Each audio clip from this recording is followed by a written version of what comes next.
Ever since I was invited to test drive this 2017 Acura NSX, I have been on pins and needles because, full disclosure, I used to own an NSX, the first generation, and the word on the street is mixed. The initial reviews came in as a car that needs a little bit more refinement. The later reviews came in as a car that is a wonderful GT car, a Grand Tourer. And of course, race car drivers say that it has too much understeer. So which one of these three is true? Well, there's only one way to find out. We're going to take it on the track.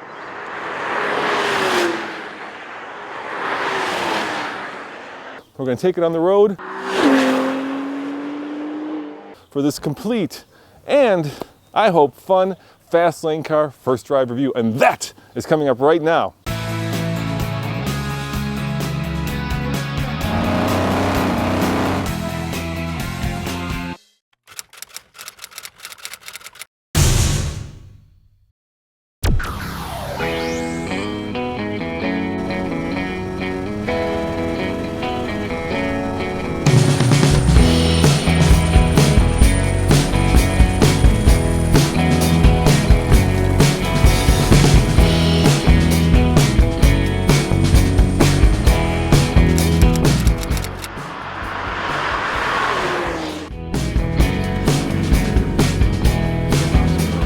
What are you guys, up to or down to? I'm up to about 6'4" now, so. I know the tires. We're just checking them, making sure they're nice and clean for you guys to drive today. So thanks. Looking forward to it. Nick Robinson. Nick and what's your title again, Nick? Dynamic project leader for the 2017 NSX. So guys, we have to wear helmets because we're on a racetrack. That's right. Yeah. So if we look goofy, it's goofy. Well, look purposeful. Do we look fast? Of course. I'll just lead off and say that there's a lot of parts to the car, but we worked very, very hard with the calibration of the vehicle to really make it not seem complicated. Okay. Our kind of first goal was to make a car that was easy to drive, fun to drive, rewarding to drive, and that was it.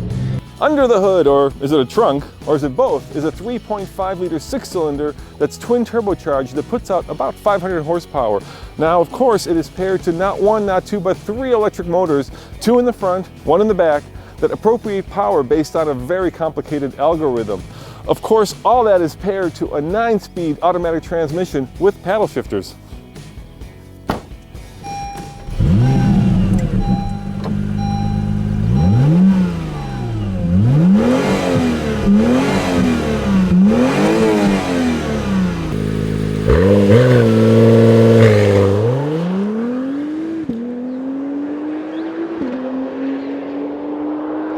Just really briefly, we've got a twin turbo 3.5 liter V6. It's a new engine for Acura. How much does it put out? How much horsepower? 500 horsepower from the engine by itself. And torque? 406 foot-pounds, I think, is its output. The sport hybrid system that we're using, then also it's a 3-motor system. So we have one motor at the end of the crankshaft, and two on each of the front wheels. and then there's two. We call it a TMU, or twin motor unit, at the front, and that can act as a tractive axle, a torque vectoring, and then we can also regenerate, decelerate the car and recover energy that way. So what's the total horsepower combined? So total system output is 573 horsepower. There's a center knob here on the dash, and what I'll show you here is, like, we've got 4 discrete modes: quiet, sport, sport plus, and then there's a 3-second hold to get to track. And underneath there's a table that shows kind of the different mapping or character for all of the subsystems.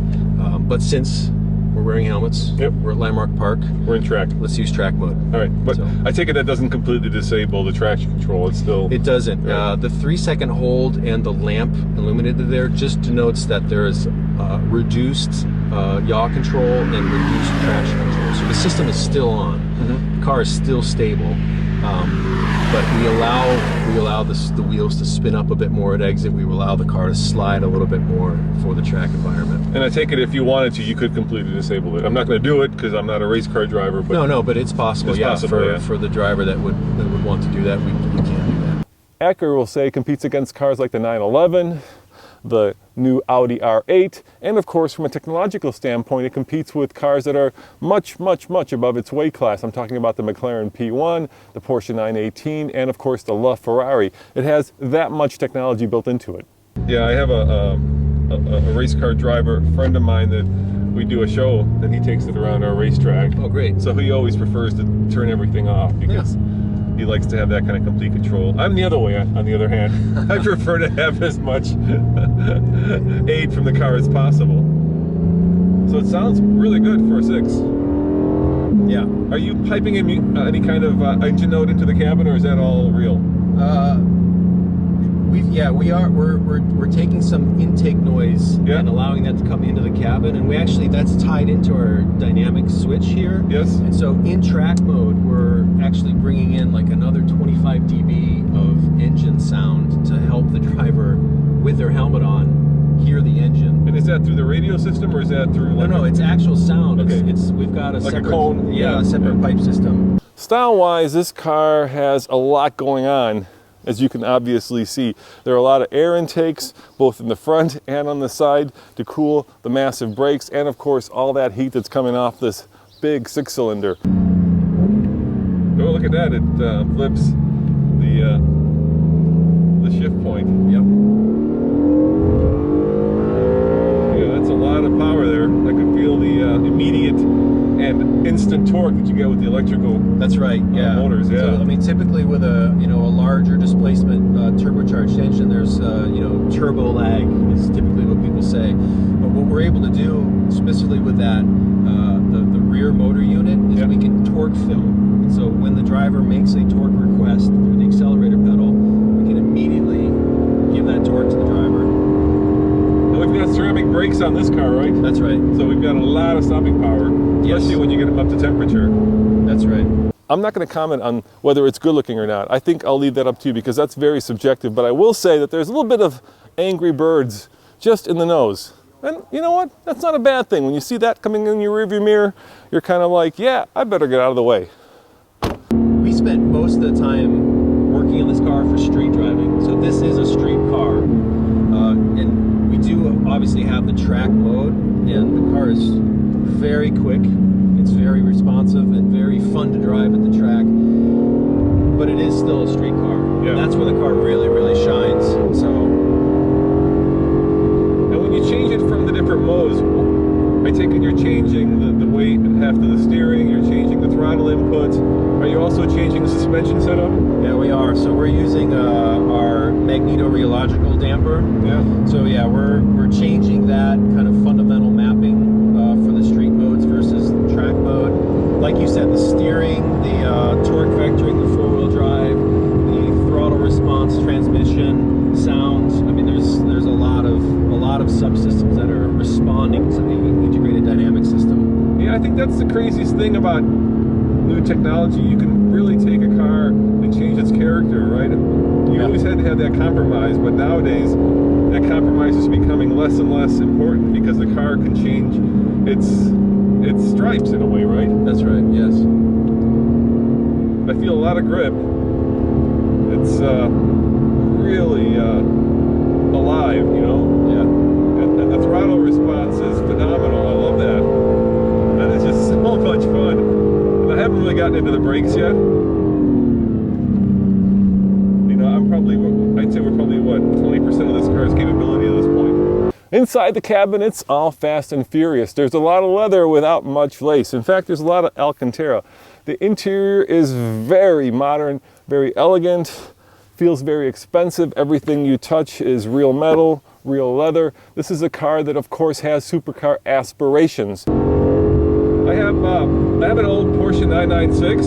Yes. And what's amazing about that car is it's probably the high watermark for traditional steering, right? So you can feel the tire load up. You can feel when it's about to lose grip. Yeah. And the one thing I would say, you know, we're not there yet in terms of electric steering. It just doesn't have that sort of communicative nature, right? It's hard to tell what the front wheels are doing, when they're loading up, when they're about to let go. And I think we'll get back to that point, but I'm trying to see if I can feel that in this car. And there is steering feel, but yet it's not quite as good as the old stuff, I have to say. It's hard to replicate that. It is hard, and we are making progress with the electric power steering systems. There's some kind of inherent structural changes from the old hydraulic systems to the electric systems that will try to limit that kind of tactile feeling.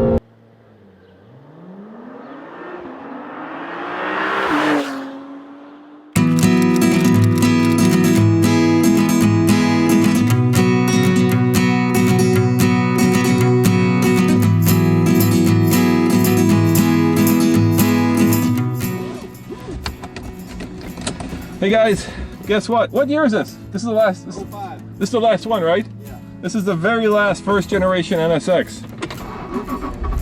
In full disclosure, I used to own this car. Not this one, but I used to own a '95 NSX. So it's like old homecoming week getting back in this car. I remember when I bought this car, I was really happy. I had just sold my business in Prague. And to reward myself, I decided to purchase what I wanted at that time was the ultimate race car for the street. And all of the buff books said that this was the car to buy. So I purchased it.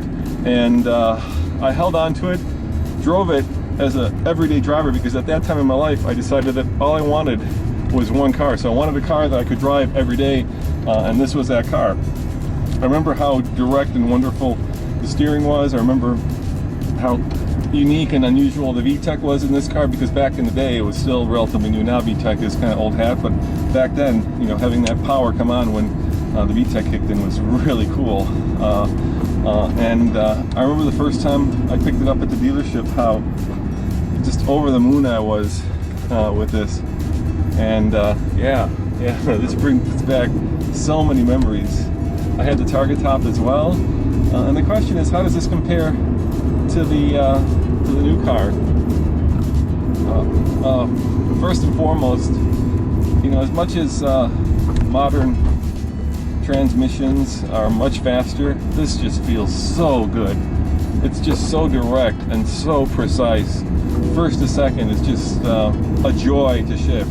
And I really feel that a manual transmission gives you so much more engagement with the car. You feel like you're part of the car. You feel like you're controlling the machine versus just kind of being along for the ride. And if there's one thing that I would say separates this car from the new generation, is that this is really a very engaging car to drive. You just feel like you are part of the machine. And with the new car, there's so much technology that's underneath the surface. There's so many algorithms that are, you know, trying to figure out where the most grip is, where to send the power to the wheels, and it makes it a little on the cold side. You know, it's a little disengaging. Whereas this, oh my God, I have to say the new car does have a much more robust engine note. This feels more of a Honda that was turned into a supercar. That feels more of a supercar that was turned into a Honda, if that makes sense. If you're jonesing for an Acura NSX, they start at about $156,000, and if you get all the bells and whistles, they go all the way up to $200,000, which ain't cheap, but it's a lot cheaper than a McLaren P1. Now, production starts any day now in America, so if you want one, well, head on over to your local Acura dealerships. New car's a lot faster, but this car is still wonderful. It's just like butter. Oh my gosh. Much bigger wheel, but the sensation coming through that wheel is immediate and just so satisfying. You can feel where every undulation of the road is. You can feel the car waiting and unweighting. You can feel the tires losing grip and gaining grip. Oh, it's such a pleasure to drive. This is like coming home. Why did I ever sell this? Oh yeah! I can't go that fast. It's a watch for children sign here. It breaks my heart, to be honest. Why did I sell it? Well, I sold it because my wife came home one day and told me that she was pregnant, and we were living in a 2-bedroom condo, and it was time to move up to a house. So this car became the down payment for my house.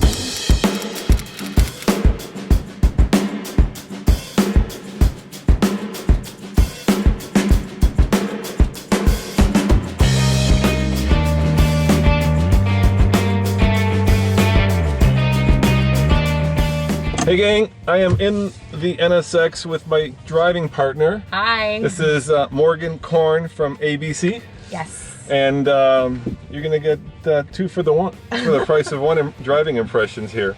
So let's put this in drive. Do you like this? Do you like this push button? No. You don't like the push button, huh? You really have to get used to it. It takes some time. Yeah, and it's a little bit different. It's not intuitive. No. So there's a couple little flies in the ointment. Let me turn on the cooling here because it's going to be hot otherwise. So there's a couple little issues with this car that we've found driving it around. First and foremost, we're in a at least $56,000 car, right? And Yes. we have no navigation. Nope. That's crazy. And so we're trying to navigate our way based on instructions given to us by Acura. That is just crazy. How can you spend $156,000 and not have navigation? Oh my God.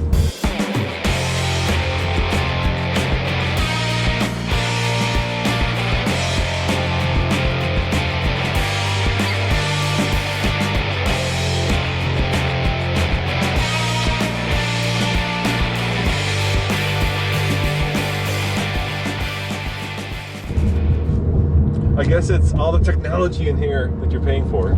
So, you know, if we didn't have a helicopter to catch, I wouldn't mind just veering off course and continuing our drive. Yes, yes, but Acura was kind enough to fly us from New York City in a helicopter, so we have to be back at 4 o'clock, and we have 45 minutes to get back. But as I said earlier, you know, the car goes almost 200 miles per hour, so we can make up time. How? By driving 190 miles per hour and praying that we don't get a speeding ticket along the way. So, you know, these cars are obviously kind of guy-centric cars, right? These are cars that guys mainly buy, but I'd love to get kind of a woman's perspective. What do you think of this? You just spent an hour behind the wheel. I loved driving the car. Yeah. As I mentioned though, terrible visibility. I could not see to my right, I could not see to my left. I could only stare straight ahead, which is great when there's no other cars on the road and you're not planning on making a lot of turns or you have to worry about traffic and changing lanes. But yeah, I wouldn't feel comfortable driving this to my mall or local Whole Foods, I have to be honest with you. I hated the button part. I want, you know, to actually change the gears. That would take a lot of getting used to. So to be fair, you know, in this kind of supercar category, visibility out of here is actually quite phenomenal. I mean, you can see out the front. Of course, Yes. over your shoulder is not good. Behind you is okay, but it's not an MDX. It's a NSX, which is a whole different animal. And again, people who are purchasing this car probably won't drive it to everyday locations. You know, they're gonna Drive test it out on the weekends and just swag and have some fun with this car. But Acura is advertising it as a car that you can use every day and drop the kids off at school, and I beg to differ. So there are 4 different drive modes here. So we're in, let's see what mode we're in right now. So we were in Sport, and we just went to Sport Plus. So this firms up the suspension, tightens up the steering. Little noisier. Yeah, what happens is it opens up these baffles in the exhaust, so you get a little bit more exhaust note. There's also, if I go the other way, there's also a quiet mode, which actually allows the car to drive in pure electric mode using the 2 front electric motors to power the car. And that's what I was driving. No, you were in just regular Sport, because you will eventually kill the battery in this mode. But this is the kind of mode where if you just wanted to kind of stealthily cruise out of your hood because you don't want people to know that you're going not to church on a Sunday morning, but to tear up the local canyon. Right. That's what you put into. And then the normal mode is this is Sport mode, right? And that's kind of the mode we were driving in. And then you can go to Sport Plus mode, and all of a sudden it gets much more aggressive, much more loud. And then you can go to track mode. You got to hold it down for 3 seconds, and then it gets really aggressive, and the engine RPM comes up. And But you don't need that. That's only for the track, right? yeah, it's very aggressive. You don't really need that kind of power. So let's go back to Sport Plus, and let's just kind of see how it cruises. So you were mentioning before when I was driving that you felt very claustrophobic as a passenger because you're pretty tall. How do you feel as a driver? You know, I feel better as a driver. I'm not sure if the seat goes back further, or it's I don't think so. or it's because I'm in control. But as a passenger, I felt like I was being really closed in. Now I feel like it's actually very comfortable. The steering wheel's right where I want it. The seating position is good. I've got a good line of visibility. I love the exhaust note, you know, in that engine. See, that's what I love. That's the good stuff right there. That's the good stuff. You know, that's why you buy that car. Yes. Not for taking to the grocery store. No. It's boom, it just, you know, lights the afterburners. The question that you might be asking yourself is a question I asked at the beginning. Is it a little undeveloped? Does it need a little bit more cooking? Is it a perfect GT car, or does it understeer too much on the track? And you know what? The answer to that is all of the above. Right? There's a lot of algorithms, there's a lot of technology trying to get the most out of it. You've got active torque steering by the front wheels. You've got, you know, the rear engine coupled to an electric motor. Just a lot going on. And unfortunately, with batteries, you also have a lot of weight. So it's a relatively heavy car, 3,800 pounds. That's a heavy car for a sports car. Is it really? Yeah, it's heavy. And so when you get out on the track, you know, you feel all this technology trying to work really, really hard to keep you on the track. And it's not kind of a pure driving experience like the old car was, right? That car was just, you were kind of one with the machine. You shifted it, it just clicked into place. This car, there's a lot between you and the driving experience.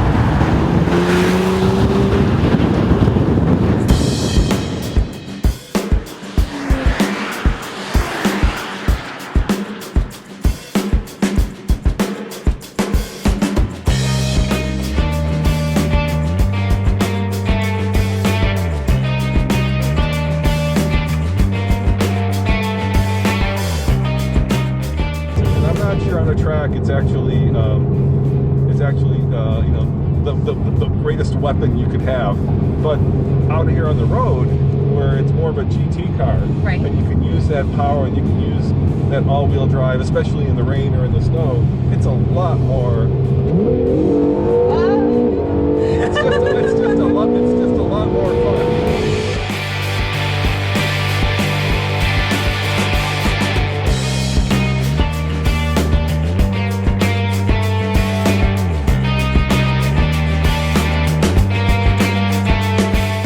This is really much more of a road car than a track car. When you get out on the track, the steering's a little numb.